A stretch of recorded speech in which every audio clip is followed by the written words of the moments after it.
Siyabingelela ekhaya kwaGuqu, Blue Nations, nabo bonke nje abathandi bedlamlenze nabathandi bomculo kaKhuzani.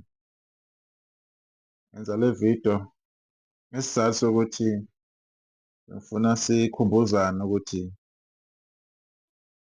idlamlenze lapha ku-YouTube sikwazile ukuthi ihlanganise 100 million wama-streams.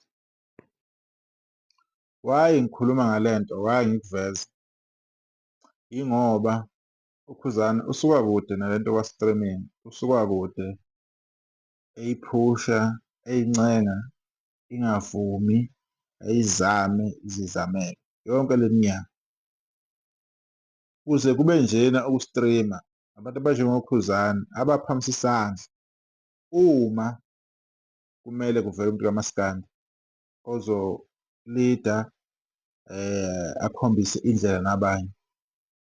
Siyabonga-ke ukuthi kwafika abanye abaculi, especially from 2021, 2022 kuza manje, okwabe sekuqala lapho kuba nabaculi abathize ababonakalayo ukuthi into abayiculayo ikhona and iyazwakala ukuthi ithini. Kwayima lento yoku-streama-ke iqala-ke ingena-ke nakubantu.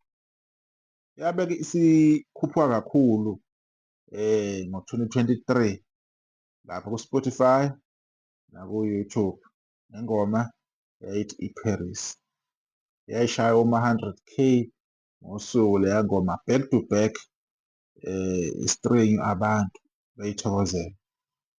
Kwalandela nezinye-ke iy'ngoma nabanye abaculi abaqopha imilando eminingi after that. Kwalandela noGatsheni, oSminoff, noMafikizolo, noMshini Wemali, etc, etc.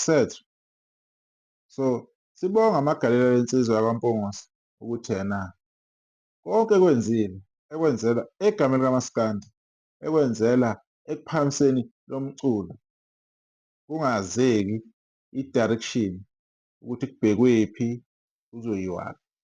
Kuney'nkulumo ezazithi kuyenzelelwa emcimbini, umsakazo wangakubo, khona abanjengophondo, noma kunjalo yaphokophela idlamlenze yaya phambili ukuze igcine i-achieve lokhu esiku-achieve-ile namhlanje. Leli rekhodi lakhe bazoliphula nje so simple ngenxa ye-streaming esihamba ngakhona in-nowadays. Akusanandaba ukuthi unaliphi irekhodi esikhathini samanje. Whether unama-likes amangakanani engomeni yakho, lizophula irekhodi lakho. Whether unama-views amangaki, omunye uzoliphula so simple. Akusasabisi ukuthi wena unerekhodi elinjani. Kodwa-ke sibonge ukuthi uKhuzani kube wuye ofinyelelayo laphana, njengomuntu ovele elida all along ey'ntweni ey'ningi. Siyayikhumbula-ke le nsizwa ohambeni layo ukuthi yena ema-albhamini ayo kwakukhona i-albhamu enjengesihlahla samavukana, kube inyoni yomthakathi, inhlini yoxolo, kube inhlini yoxolo part 2.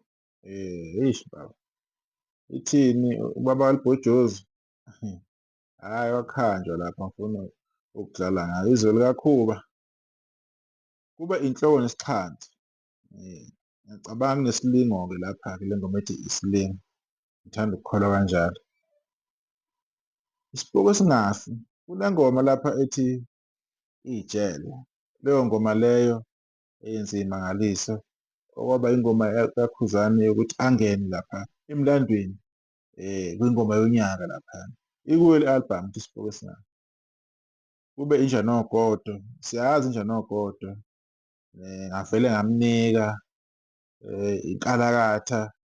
Imisebenzi emihle le ayenzile all along uKhuzani. Umqhele nethawula, umuntu onengane uyawakha umuzi. One of the best album ever eke yaba khona. Abantu abangayi-appreciate-anga, abangayinikanga isikhathi ukuyilalela abanye ngoba sebetshelwe i-information ethize e-wrong nebhedayo. Alibona icala enye futhi i-albhamu-ke okwaphuma umkhankaso ukuthi izomoshwa, izokhulunywa kabi, izothathethwa. No-Universal-ke bexabana no-TikTok, bakwenza kwaba nzima-ke futhi ukuthi-ke iphinde-ke iphusheke. Koda mayakaya-ke enye iy'ngoma lapho uThibela akhombisa khona ukuthi uyinkuzi kangakanani.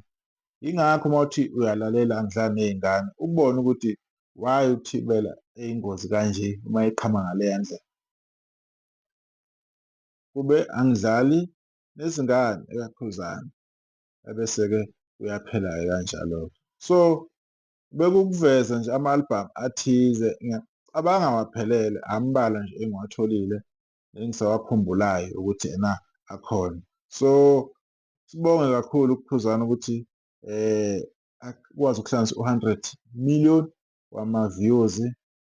Bakwethu abanye bazoliphula irekhodi abanye, so simple futhi siyakwazi lokho. Kodwa nje lapha besitusa nje amagaya kaKhuzani ukuthi awu noma esekhulunywe kangaka, noma esebhece kangaka, noma sekuvele iy'nkulumo ey'ningi ezibuhlungu ngaye, kukhulunywa izinto ezi-wrong kodwa khona lapho asavela khona, khona lapho asaqhubeka ekhombisa ukuthi yena la emculweni akazange uzohlala, uzosebenza, uzosebenzela ikubo, uzosebenzela kwabo, uzosebenzela iy'ngane zakhe, uzophakamisa indawo yangakubo enkani, eMantaba. Sibonge laphona kuKhuzani, sibonge esizweni sakoKhuba, nawo wonke nje umndeni wakhe umfowethu laphana uKhuzani. Uqhubeke njalo ngeDlamlenze, uphakamise njalo i-flag likamas'kandi noma-ke ebefuna ukukumosha endleleni, befuna ukukukhuluma kabi, bekuthinte kabi enhlizweni, kodwa ulokhu umile njalo uphusha, ucula into esathandwa abalandeli bakho, ucula umaskandi, original maskandi ongeke uwuthole anywhere ozothola uKhuzani. Ngibonge, nisale kahle.